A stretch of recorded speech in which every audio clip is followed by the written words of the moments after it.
Good morning everyone, welcome to Taylor's International Business Talk Show. Today I would like to introduce a very special guest, Mr. Leong, who is very famous in opening up Mamak store all over Malaysia. Please welcome Mr. Leong. Good morning Mr. Leong. Morning. Hey, I know how many stores you have in Malaysia now. I currently have around 50-60 stores in Malaysia. Oh, how do you start your business?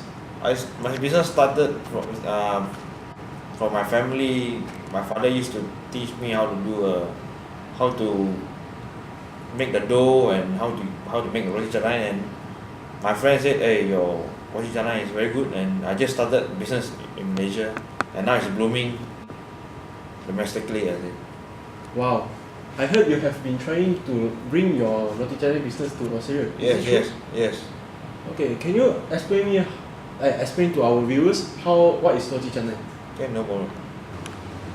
Okay, basically roti canai is a type of Indian influenced flatbread found in Malaysia, Brunei and Singapore. Roti canai often found in mama store that operates 24 hours and you can get it anywhere. Besides that, roti canai can be bought in a relatively cheap price for about 1 or 2 ringgit.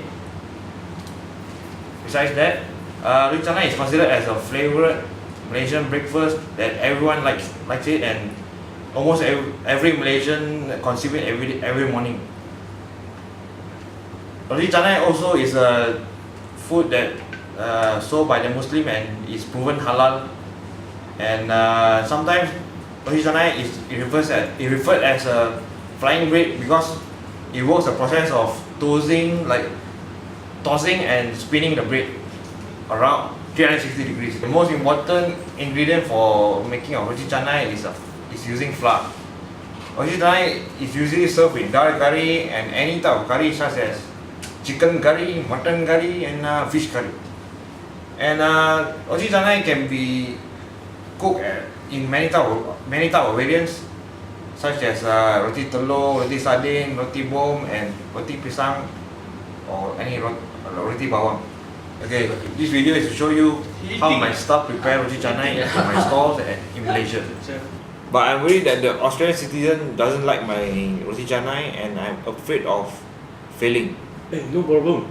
We have Mr. Jeromy, our professional business analyst, to advise you how to enter the Australian market. So in order for roti canai to enter the market in Australia, different entry modes are required to be followed. First of all is franchising, whereby a licensor authorizes the rights to their intangible property or company's name to the licensee for a specific period of time, in return receiving royalty fees for their contributions.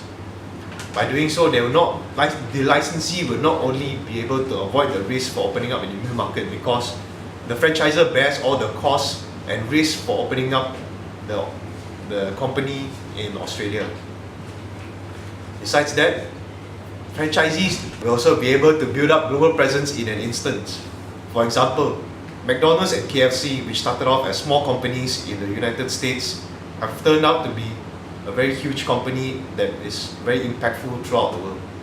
However, franchising does have its own disadvantages, because franchisees will not only be able to control the quality of their roti canais, as different companies and throughout different areas have different qualities of management, but also they will not only be able to engage in global strategic coordinations.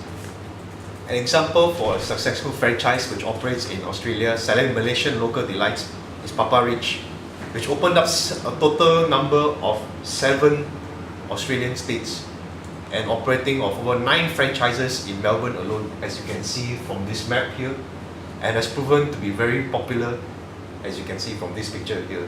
Other than franchising, joint venture is also the best method for Malaysian companies to bring roti canai to the Australian market, whereby joint venture is defined as businesses that is owned by 2 or more individuals or firms that agree to share their profits, losses and control of the specific business. Entering the Australian market is also relatively easier for these companies, as seen in Papa Rich, whereby Australians have adapted to the taste of Malaysian cuisines. Another example of how joint venture could be done is by collaborating with well-established Malaysian mamaks over here in Malaysia to bring their cuisine or businesses over to Australia. Now, speaking of the advantages, they will also be able to share their resources and information as well as sharing their failure of risk. However, there are also disadvantages of doing joint venture strategy with the other companies, whereby, as seen in Australian culture, they may also differ from Malaysian culture as well, and they will also cause management differences in internal and as well as external. However, they can also lead to conflict between the owners. As time passes by, the owners may have different objectives, or they may have also different goals, which causes conflict in the end. Thank you, Mr. Jeromy. Now let's invite another professional market analyst, Mr. Lim, to provide his knowledge about Australian market for Mr. Leong. So there are several ways in Mr. Leong can enter the Australian market. First of all, we look at the geographic factors that Australia provides. So geographical factors refers to the biological and also the physical factors that are tied within the geographic locations. So in Australia, one of the opportunities of a roti canai stall would be that because Australia is located very near to Asia, their tastes and their cultures could have some similarities, and hence by these similarities they can adapt to the taste of these Asian cuisines such as roti canai and possibly other mamak foods like maybe some curry and all those other stuff. And however, with the location problem, there comes a challenge. One of it is that Australia is divided into several parts.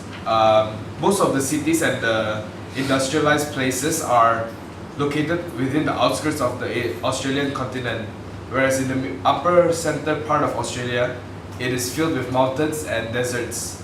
And these places are considered to be a lower standard of income places, and hence the people there are less educated as compared to the ones in the cities. As a result of this, roti canai stalls could have lesser success in implementing their stalls in these upper center places. So they should just stay into serving places such as Melbourne, Sydney, Gold Coast, and other industrialized cities.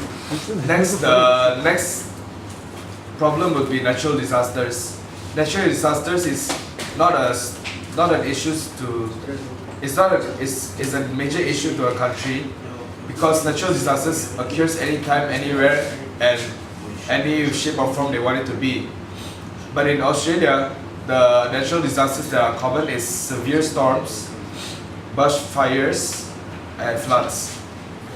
These severe storms usually comes in the form of heavy thunderstorms that at times wrecks apart the structures and buildings of stores. So buildings such as those small stalls that have less and weaker foundation would face the risk of it having destroyed through the severe storms and floods. And so because mamak stalls or roti canai stalls are usually well known for it being cheap, so most of the time they will have a weaker foundation because they are earning lesser revenues through their sales, in shape or form they want it to be. And for example, in Japan is famous for it having earthquakes, but in Australia, the natural disasters that occurs often is floods, bushfires, and also severe storms. These severe storms usually comes in the shape of form of hails and thunderstorms. These thunderstorms get so severe that at times it wrecks apart buildings and smaller stalls. And so this could be a challenge for these roti canai stalls, because roti canai stalls are famous for it being small, and usually the renovation costs are quite cheap because they are selling their products in a cheap price. So the challenge here is that because they have a weaker foundation, there will be higher chances of it being wrecked apart due to the heavy storms that are happening in Australia. So the second factors that we are going to look upon is socio-cultural factors. These factors refers to the larger scale forces within cultures and societies that affects the thought, feelings, and behaviors of the individual. So first of all, this buying behavior and social responsibility will give an opportunity to roti canai stalls. This is because in Australia, the majority of the population is within the age of 24 and 30. This shows that in this age group, they are either fresh graduates or they are still looking for jobs, and possibly some of them are already having jobs. So it goes to show that because most of them are still fresh graduates and unemployed, they do not have or do not earn their own personal income. As a result of this, they do not have much money to spend, as they are still living with the allowance from their parents. So they will always go for cheaper food and cheaper price. And this is where roti canai plays a bigger role, because roti canai is a very famous meal that is very cheap and is very delicious and very fast to eat. So because of it being cheap and these people have lack of personal income, they can easily purchase this roti canai and eat it gracefully. Secondly, the Australian citizens are very health-based, and this refers to the problem of consumption patterns. The Australian people are very healthy in the sense that they are always eating healthy foods that are very that will help them in their health, and they are very fitness-minded. So because of them having this kind of mindset, and the Australian people are very high in standards of living and they are relatively rich, they would more than likely be willing to pay more to get healthier foods. And so this would be a threat or challenge for roti canai stalls, because they are famous for being unhealthy. Therefore, roti canai could find success when they are trying to attract these people that are having low income or haven't have their own occupation. But for the people that are already stable and healthy-minded, they will have lesser successes. So for the third factor, it refers to demographic factors. Demographic factors is the characteristics of a population that is expressed statistically, such as age, gender, education, income level, occupation, birth rate, death rate, and etc. So the first one is household sizes. Household sizes refers to the amount of people that are living in one house. In Australia, the average is 2 to 3 people in each house. And as a result of this, it shows that there's almost everyone having a partner. They are living together, and 2 to 3 people means that they either have one child.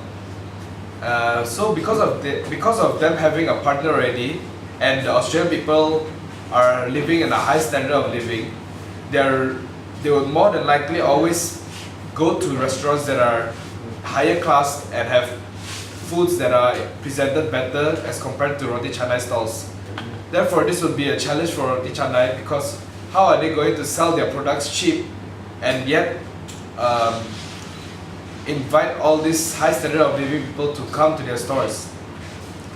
On the other hand, this will also be an opportunity for roti canai stalls, because despite the household having 2 to 3 people, if the household members would prefer eating at home, they could probably buy roti canais that are sold frozen or pre-cooked, so they can heat it up with the microwave. And as a result of this, because roti canais are very fast and easy to make, these household people can just heat up the food and eat it fast as well. Therefore, it could be very handy for them. So in the household size matters, it gives them a mixed reaction, because it can also benefit them, but on the other side, it can also make them at a disadvantage. Next will be the occupation. In Australia, there are thousands of students, including foreign students that come from other places such as Asia, America, Europe, and so forth. Because the amount of students in Australia is a lot, because they have many well-established universities such as RMIT, UNSW, Monash, and so forth. These students are living on an allowance they are given by their parents. So, and because the living expenses and living cost of Australia is relatively expensive, they do not have much left to spend for eating. Hence, they will always look for the cheapest meals to get. This is where roti canai can also excel, because roti canai is relatively cheap, and it can actually fill up a person's tummy because there are curries and every other delicacies. One example would be when the Indonesian cuisine goes to Australia. They implemented all these meals like their Indonesian delicacies such as ayam penyet and so on to attract all these Indonesian foreign students that are in Australia. This could be expressed by the Malaysian community by bringing a Malaysian cuisine and inviting all the Malaysian foreign students to eat in the restaurant. And it can also be inspired by Papa Rich, who are actually selling roti canai already, but however they are selling it at a relatively expensive price because Papa Rich is considered as a high class mamak stall, and because of it being a high class mamak stall, they are unable to sell at a cheaper price. So mamak stalls that are well established could look to sell their products in Australia with a cheaper price to attract more people. The last factor would be political and legal factors. This refers to the activities related to governmental policies and its administrative practices that can affect on businesses or other things. So first of all is that Australia implements a product safety inspection across all their borders in every section of the city, such as Gold Coast, Melbourne and all these other stuffs. They have a product safety inspection which aims to inspect these products and to check whether these products are safe to consume and safe to be used. And due to this law of inspection, these roti canai stalls that are importing their goods to Australia, they are exporting their goods to Australia, can be guaranteed that their food will be safe to be consumed because of these inspections. So this will be an opportunity for these mamak stalls because their standard would always be guaranteed stable. Next would be the freedom to do business. Australia is famous for it being an economical and monetary freedom country. It is ranked number 4 by the World Bank Association. This shows that the country itself do not have many restrictions in terms of monetary policies and also the economical policies. Hence it makes businesses to open up their stores easier because there are less regulations and other terms and conditions. Next would be one of the main goal of every business that plans to open up in Australia would be that they want to use the Australian market as a test zone for implementing their store to US. Because the Australian society is fairly similar with the US society, people tend to test the Australian society to see whether they can have success in Australia. If they were to have success in Australia, they could then plan to move their store to US. So it goes to show that the freedom of business in Australia is very good and it's very easy for them to set up a new business in Australia. Thank you, Mr. Lim. However, I would like to give you also some recommendation if you were to set up your business in Australia. So as for Leong to want to start a new business in Australia, there are some things that you can use in the market.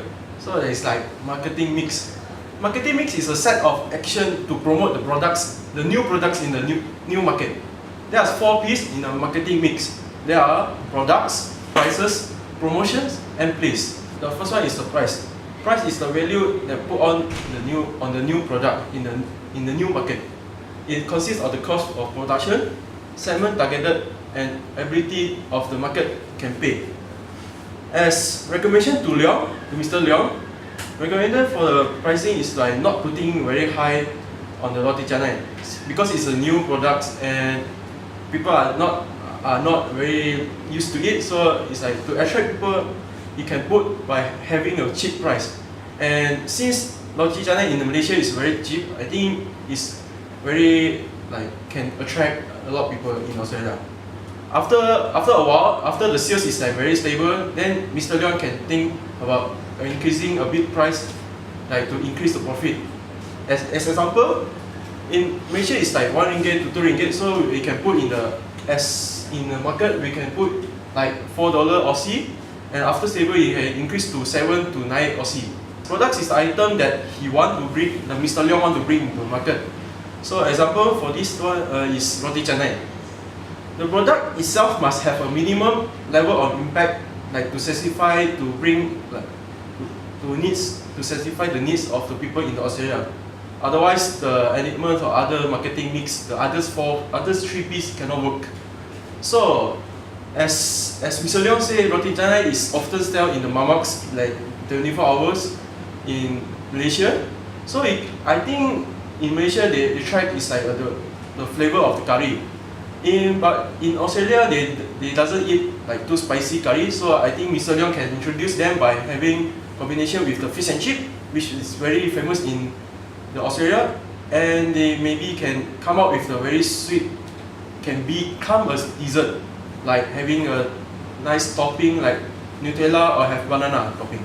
Promotion is very important component in the marketing because it can boost the image of the roti canai and can boost the Mr. Leong's company image. So there are a few types of promotion. One of it is public relation, advertising, sales promotion, and other more. So for what Mr. Leong can do in the new market is like by having a promotion such as buy one free one, or having a celebrity to promote his roti canai. Place is mean that the placement or distribution of the products, the position itself is very important. So deep understanding, Mr. Leong must have deep understanding on the market itself, like to come out with the most efficient marketing mix strategies, like to target the target market. As recommendation, roti canai is very famous in Southeast Asia. So most likely Mr. Leong can target the So Mr. Leong can target the people that are from the foreigners that are from Southeast Asia and the students also. So Mr. Leong can place his roti canai at nearby university or nearby towns. Thank you for coming, Mr. Leong. Thank you. Stay tuned for more talk show next week, and goodbye.